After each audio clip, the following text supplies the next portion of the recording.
یقیناً وہ سینوں والی باتوں کو خوب جاننے والا ہے۔ اور جب انسان کو کوئی تکلیف پہنچتی ہے تو وہ اپنے رب کو پکارتا ہے اس حال میں کہ اس کی طرف رجوع کرنے والا ہوتا ہے۔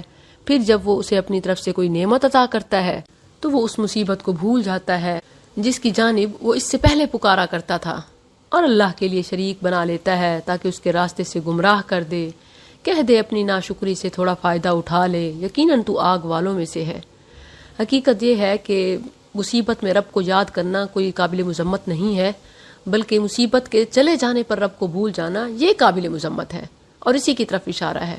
اور جو خوشی میں اپنے رب کو یاد کرتا ہے، رب اس کی مصیبت میں اسے یاد کرتا ہے اور اس کی مدد کرتا ہے۔ امن ہوا قانت، کیا یہ بہتر ہے یا وہ شخص جو رات کی گھڑیوں میں سجدہ کرتے ہوئے اور قیام کرتے ہوئے عبادت کرنے والا ہے، آخرت سے ڈرتا ہے اور اپنے رب کی رحمت کی امید رکھتا ہے۔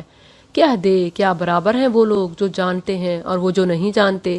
نصیحت تو بس عقلوں والے ہی قبول کرتے ہیں۔ کہہ دے اے میرے بندو جو ایمان لائے ہو، اپنے رب سے ڈرو۔ ان لوگوں کے لیے جنہوں نے اس دنیا میں نیکی کی بڑی بھلائی ہے، اور اللہ کی زمین وسیع ہے۔ صرف کامل صبر کرنے والوں ہی کو ان کا اجر کسی شمار کے بغیر دیا جائے گا۔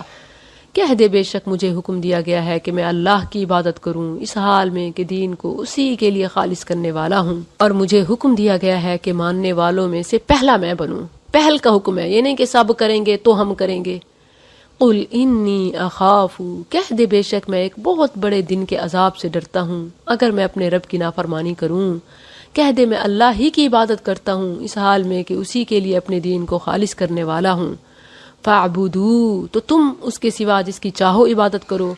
کہہ دے بے شک اصل خسارہ اٹھانے والے تو وہ ہیں جنہوں نے قیامت کے دن اپنے آپ کو اور اپنے گھر والوں کو خسارے میں ڈالا۔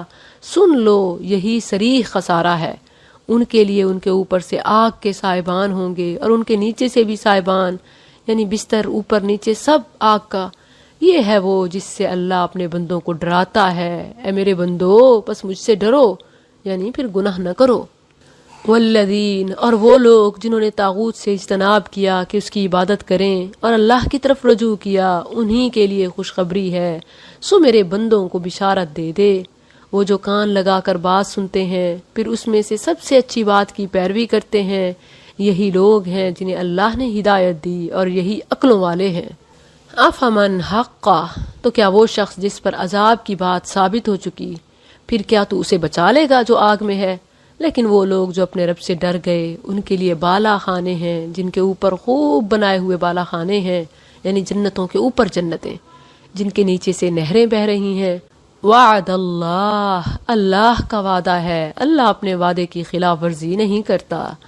الم تر ان اللہ، کیا تو نے نہیں دیکھا کہ اللہ نے آسمان سے کچھ پانی اتارا، پھر اسے چشموں کی صورت زمین میں چلایا، پھر وہ اس کے ساتھ کھیتی نکالتا ہے جس کے رنگ مختلف ہیں، پھر وہ پک کر تیار ہو جاتی ہے، پھر تو اسے دیکھتا ہے پیلی ہونے والی، پھر وہ اسے چورا بنا دیتا ہے۔ بے شک اس میں عقلوں والوں کے لیے یقیناً بڑی نصیحت ہے، دنیاوی معاملات میں بھی اور اخروی معاملات میں بھی۔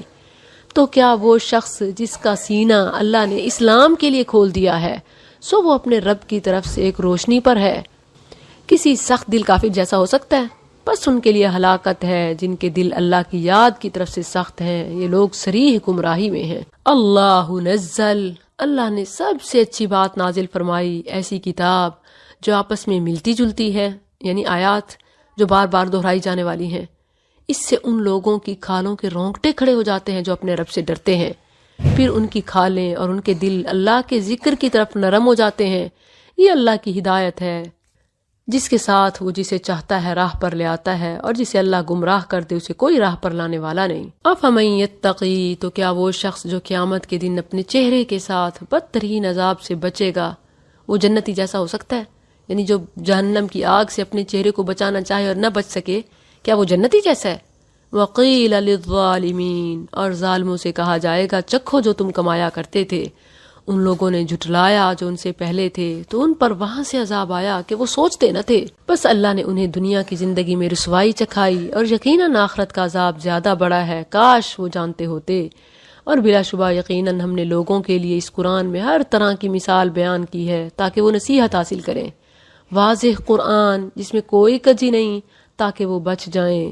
اللہ نے ایک آدمی کی مثال بیان کی جس میں ایک دوسرے سے جھگڑنے والے کئی شریک ہیں، اور ایک اور آدمی کہ جو سالم ایک ہی آدمی کا ہے، یعنی اگر ایک انسان کا مالک ایک ہو وہ سکھ میں ہے، یا جس کے کئی مالک ہوں وہ سکھ میں ہوگا۔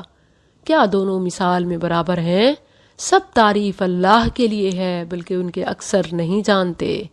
انکا میت، بے شک تو مرنے والا ہے۔ خطاب ڈائریکٹ رسول اللہ کو ہے۔ اللہ نے آپ کے لیے مسجد کا لفظ فرمایا، اور اگر اسی کا ترجمہ کیا جائے تو لوگ کہتے ہیں گستاخ۔ اگر نبی صلی اللہ علیہ وسلم کے لیے موت کے لفظ میں کوئی گستاخی ہوتی تو اللہ کبھی بھی اپنے حبیب کے لیے یہ نہ فرماتا۔ حقیقت یہ ہے کہ اس میں اللہ کی عظمت کا اظہار ہے، اور انبیاء بھی اسی کی مخلوق ہیں۔ انکا میت و انہم میتون، بے شک تو مرنے والا ہے اور بے شک وہ بھی مرنے والے ہیں۔